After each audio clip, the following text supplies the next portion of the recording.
नमस्कार, मैं काली Shankar सारदे Atharva success point में आप सभी का स्वागत करता हूं। अथर्व सक्सेस पॉइंट की एक नई पहल के तहत सफल हुए अभ्यर्थियों के अनुभवों को आप सभी तक पहुंचाने का प्रयास किया जा रहा है। इसी क्रम में आज हमारे साथ हैं श्रीमान रमेश श्रीवास्तव जी। आपका चयन हाल ही में ब्लॉक एजुकेशन ऑफिसर अर्थात खंड शिक्षा अधिकारी के पद पर हुआ है। रमेश जी, आपको इस सफलता के लिए बहुत बहुत बधाई। धन्यवाद।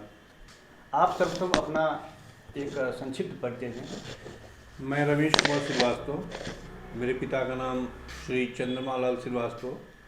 मेरे पिताजी ब्लॉक के बड़े बाबू थे।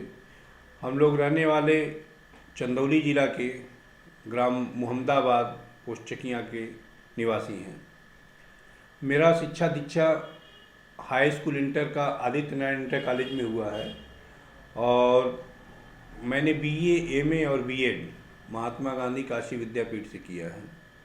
उसके पश्चात मैं सिविल सर्विसेज की तैयारी करने हेतु इलाहाबाद में आ गया और उसके बाद मेरी प्रथम सफलता प्राथमिक विद्यालय के सहायक शिक्षक पद पे हुआ और यह बीईओ की सफलता मेरी द्वितीय सफलता है और मैं अभी अनवरत पीसीएस हेतु प्रयासरत हूँ। अच्छा, ये बताइए, अभी आपने बताया कि आप वर्तमान में सहायक अध्यापक के तौर पर कार्यरत हैं, तो कैसे मैनेज किया आपने अपने समय का कि अध्यापन कार्य भी होता रहा और स्वयं का अध्ययन भी होता रहा? इस सफलता का सबसे बड़ा श्रेय है कि मैं प्रतिदिन प्रातः 4 से 5 के बीच में उठ जाता हूँ और सर्वप्रथम मैं जब उठता हूँ तो फ्रेश होके 7-8 बजे तक मैं पढ़ लेता था और स्कूल से आने के बाद रेस्ट करके 3 घंटे शाम को पढ़ लेता था। कुल मिला के मैं 6 घंटे नियमित पढ़ाई मेरा एक दिनचर्या रहा। मतलब एक प्रतियोगी को सफल होने के लिए लगभग 4 से 6 घंटे की पढ़ाई अनिवार्य रूप से करनी, नियमित करनी चाहिए। अच्छा, आपने किन किन पुस्तकों का सहारा लिया? मैं एनसीईआरटी को बेस पुस्तक के रूप में यूज़ किया। उसके बाद विपिन चंद्रा, लक्ष्मीकांत और प्रतियोगिता दर्पण की इकोनॉमिक्स की अतिरिक्तांक। अच्छा, अथर्व सक्सेस पॉइंट के बारे में आपकी क्या राय है? अथर्व सक्सेस पॉइंट की पुस्तकें एक स्त्री और प्रमाणिक पुस्तक है जी। इसके जो टीम है मैं जानता हूँ सफल अभ्यर्थियों का एक अच्छी टीम है और इनके द्वारा जो पुस्तकें लिखी जाती हैं वो परीक्षा में सफलता है तो बहुत सहायक है। आपके अनुसार इसमें और क्या सुधार किया जा सकता है? इसमें मैं उन टीम के लोगों से एक अनुरोध करना चाहता हूं कि सिलेबस के अकॉर्डिंग जो है सारे मटेरियल प्रोवाइड कराएं जिससे कि जो परीक्षार्थी हैं उनको कम समय में अच्छा गुणवत्तापूर्ण मटेरियल मिल सके जिससे कि वो कम समय में सफलता प्राप्त कर सकें। अच्छा, परीक्षार्थियों को थोड़ा सा परीक्षा की रणनीति के बारे में बताइए कि कैसे वो कम समय में सफलता को अर्जित कर सकें। मैं अपने परीक्षार्थी मित्रों से कहना चाहूँगा कि वे नियमित, सबसे पहले तो नियमित हो जाएं जी और एक अच्छी फ्रेंड सर्किल रखें और जिन स्तरीय पुस्तकों को वे पढ़ते हैं पहले अपने सीनियर या अपने किसी कोचिंग जिससे वो पढ़ते हैं जो सफल अभ्यर्थी हैं उनसे सलाह लेके उन पुस्तकों को बार बार रिवाइज करें, बार बार पढ़ें क्योंकि वो जितनी बार पढ़ेंगे उनको कुछ नई चीज़ मिलेगी। मतलब और बहुत नई सारी पुस्तकों को नहीं पढ़ना है, कम ही पुस्तकों को बार बार पढ़ना है। बार बार पढ़ना है। सबसे बड़ी चीज़ जितनी ज़रूरी है क्या पढ़ना है उससे ज़्यादा ज़रूरी है कि क्या नहीं पढ़ना है। जी जी, इस बातों को विशेष ध्यान दें। अच्छा, कोचिंग संस्थानों की क्या भूमिका हो सकती है आपकी नज़र में? कोचिंग संस्थानों की भूमिका बहुत महत्वपूर्ण नहीं है, एक गाइड के रूप में वो काम करते हैं। हर परीक्षार्थी सफल तभी हो सकता है जो वह स्व अध्याय करेगा।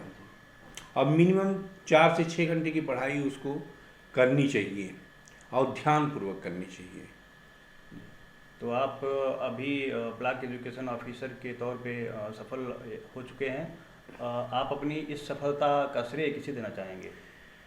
मैं इसका श्रेय बाबा नीम करोरी के आशीर्वाद से अपने माता पिता, अपने बड़े भाई और बहन, साथ अन्य भाइयों को भी देना चाहूँगा। जी। और इसमें मेरे भांजा भांजी भतीजों और भतीजी ने बहुत मोरल सपोर्ट दिया है मुझे। परिवार का बहुत सपोर्ट रहा बहुत है। बड़ा परिवार का सपोर्ट रहा है, क्योंकि मेरे माता पिता जब मैं इस फील्ड में तैयारी करने आया था तभी एक्सपायर हो गए थे। इन लोगों का योगदान बहुत अविस्मरणीय है। साथ ही मेरे मित्र, मतलब आप अभ्यर्थियों के लिए एक प्रेरणा के तौर पे भी हैं कि कैसे विषम परिस्थितियों में आपने अपने आप को व्यवस्थित किया और सफलता अर्जित की। हाँ, धैर्य रखिए, धैर्य बहुत ज़रूरी है। समाज के लोग बहुत बोलेंगे, सुनिए, एक कान से दूसरे कान से निकालिए, अपने लक्ष्य के प्रति दृढ़ प्रतिज्ञ रहिए।